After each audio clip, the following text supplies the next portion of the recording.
What is up, viewers? Spang here, bringing you a long-awaited World of Tanks replay commentary. Yeah, let's that. If you couldn't tell, I'm a bit out of practice, but that's to be expected with how long it has been since my last commentary. I'm bringing you today an E75 match. Please just ignore me as I try to get the actual desired settings here because, you know, my game's still not completely compatible with the replays.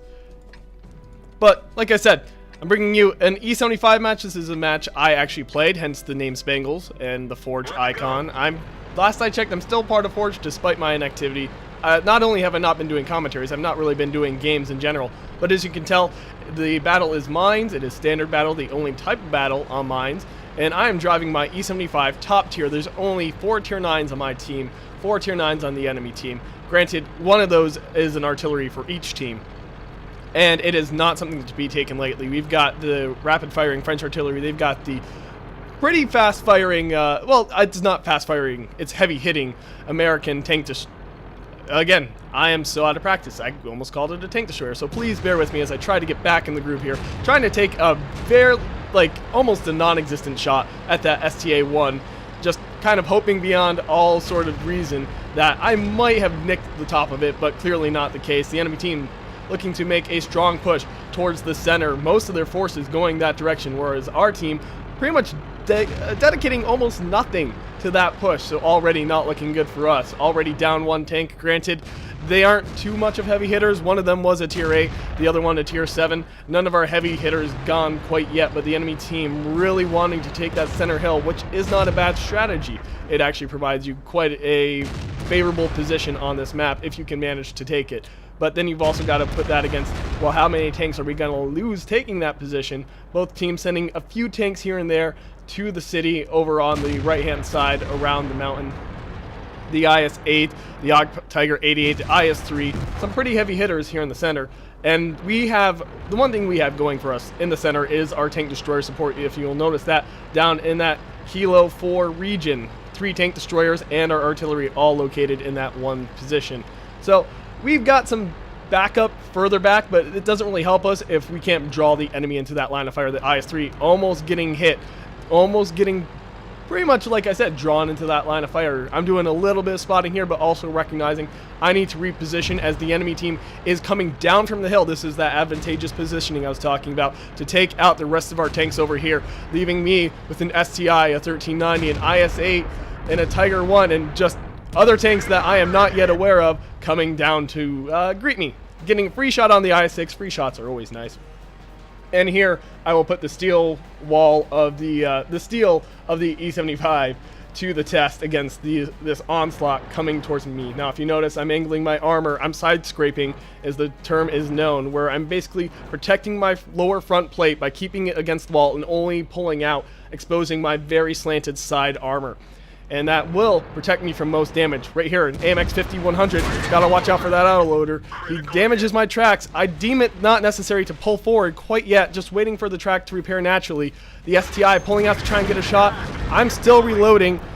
Track is hit again, taking some damage from that STI, bouncing a shot unbelievably off the AMX 150-120. The Frenchies, not normally known for their armor, but every now and again, getting a lucky bounce. The IS-6 getting ballsy. No team support though, trying to get on my side flank, and I say, not today, good sir. Instead, you're just gonna go back to your garage. The STI getting hit by our tank destroyer support, taking out the AT-7, unfortunately, losing some of that support, but still have 2 very big guns behind me. The WoT Tiger, the tier 9, not the 88, and the Roomba, as I so affectionately call it, otherwise known as the Borsig. So, 50-120, again, trying to come out, take a shot at me, angling my armor just so, trying to hope that I will bounce. Not a shot from him, but instead the Tiger 1, which I was previously ignoring. My little brother here, about to take his last and final drive off into the sunset, getting shot by me, barely surviving with 91 health, and our team finally losing its last tank in the center. The Tiger 1 almost getting over to that. Oh, he does manage to actually get over to that house. Like I said, been a while since I've done any commentaries. This is actually a very old game, so I don't recall exactly what happens here. But our artillery managing to take out that Tiger 1. He is no more. The STI getting taken out by our Roomba, and the 5120 getting taken out by me. Very quickly, the gap is closing 6-9 when it was previously unimaginable odds of victory. The ISU 152 coming to pull out, support his no longer existent team. I'm going to take a shot right between the dead husk of his ally there, just threading the needle, suffering no sort of damage, and my Roomba finishing him off.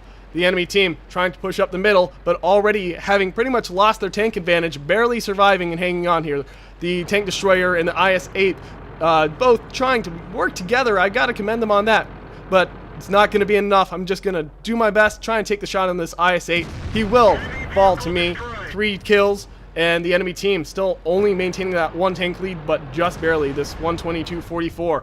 Barely alive, disappearing in the bushes with that, invisibility that the tank destroyers are always so famous for. Having pulled forward and me missing my blind shot, unfortunately, but, it's not that big of a deal. His gun, only 175 penetration, and him trying to hit that little hatch on top of my turret is the only thing I can guess he's doing. Still doesn't manage to get through. You can tell where the ricochet is, just barely on that left side of my turret, barely missing that hatch. The enemy team no longer having the advantage, 11-11, and I am nearly a full health E75, the only tier 9 tank remaining in this game. The 1390 for the enemy team, trying bravely to just rush by and get to our artillery where he believes it to be, and will not succeed, just as ours did earlier. If you take a notice, there he is, way over there. He tried to go around when he knew the enemy tanks were there, just thought he might get lucky. Not his day. This IS-3 trying bravely to try and take me out, but managing to shoot him in nothing but the track. Thinks he has an opportunity to go. Does not. The term is Spider-Man, from those of you who recall the older days when you could just hang your tanks off a cliff. But still trying to do it, just hang his tank off the cliff. I don't believe he wanted to come down and engage me. I think his tank slid a bit more than he wanted it to. The enemy team no longer even close to winning. 6 kills from me.